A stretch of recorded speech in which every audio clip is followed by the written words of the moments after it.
Hi everyone, my name is Matt. I'm the youth and family pastor at Cornerstone Church in Marshfield, and I'm here today with the Cornerstone Connection, a daily devotional. I wonder, have you ever thought of someone as a quote-unquote game changer? Meaning their presence changes everything. I grew up just being involved in sports, watching sports. My whole life really revolved around sports. And so whether it was playing sports, practicing sports, or watching sports, I loved sports, and I still do. And so I think about the many teams over the years I've watched on TV, and I think about some of the famous players that have all of a sudden been added to a team because they've drafted that player, or maybe they traded for that player, or maybe that player signed because they're a free agent. And after a while, you find out, wow, that person on that team, they are a game changer. They completely changed that team, their success, how they go about their business.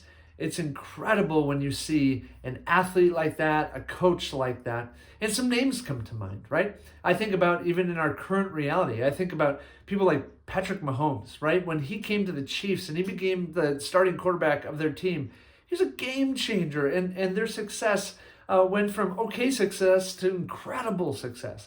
I think of Tom Brady, who back in the early 2000s came to the New England Patriots, and he wasn't supposed to be anything.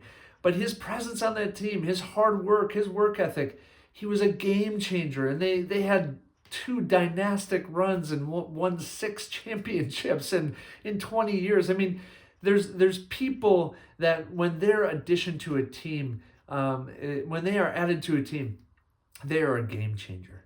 And what we're going to see today as we go to Hebrews chapter 9 is we're going to see that we have a game changer when it comes to Jesus. And how does he change the game? Well, let's find out. Join me in Hebrews chapter 9. We're going to read verses 1 through 12. And I got to tell you, in the first 10 verses, we could get lost in it because we're going to be hearing about the practices of the priests in the tabernacle, in this tent, this place of worship for the people of God. So we can kind of get lost in that, but try to keep tracking, because once we get to verse 11, all of a sudden we see the game changer. All right, hopefully you're with me. Hebrews chapter 9, starting in verse 1. Here we go. It says, "Now even the first covenant, that before Jesus' coming, had regulations for worship in an earthly place of holiness. For a tent was prepared. The people of God made that. The first section, in which were the lampstand and the table and the bread of the presence, capital P, it is called the holy place." That's the first section. But behind the second curtain was a second section called the most holy place, having the golden altar of incense, the ark of the covenant on all sides with gold, in which was a golden urn holding the manna and Aaron's staff that budded in the tablets of the covenant. And above it were the cherubim of glory overshadowing the mercy seat. Of these things we cannot now speak in detail. These preparations, having thus been made, the priests go regularly into the first section, performing their ritual duties. But into the second, only the high priest goes, and he but once a year, and not without taking blood, which he offers for himself and for the unintentional sins of the people. By this, the Holy Spirit indicates that the way into the holy places is not yet opened as long as the first section is still standing, which is symbolic for the present age. According to this arrangement, gifts and sacrifices are offered that cannot perfect the conscience of the worshiper, cannot remove sins, but deal only with food and drink and various washings, regulations for the body imposed until the time of Reformation. That's the first 10 verses of chapter 9. Ready for verse 11 and the game changer?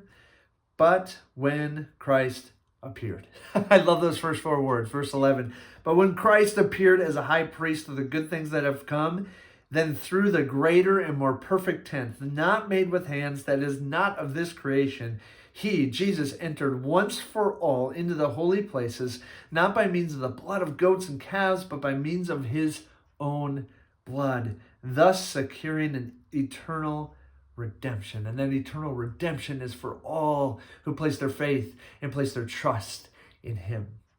Friends, isn't that good news today? Man, just like some athletes and some coaches are game changers when they're added to a team, Jesus is a game changer for us. He changes everything for us. He changes our eternity. No longer do we have to go and bring offerings and make certain animal sacrifices and present certain gifts in order to be made right with God. We could never do enough to be made right with God. But when Christ appeared, when the game changer came, when he was added to earth, when he came down from heaven, put on flesh, lived the perfect life we couldn't live, died a sufficient death that we could never die, and rose again, guess what? That curtain that separated the holy place from the most holy place, it was torn from top to bottom.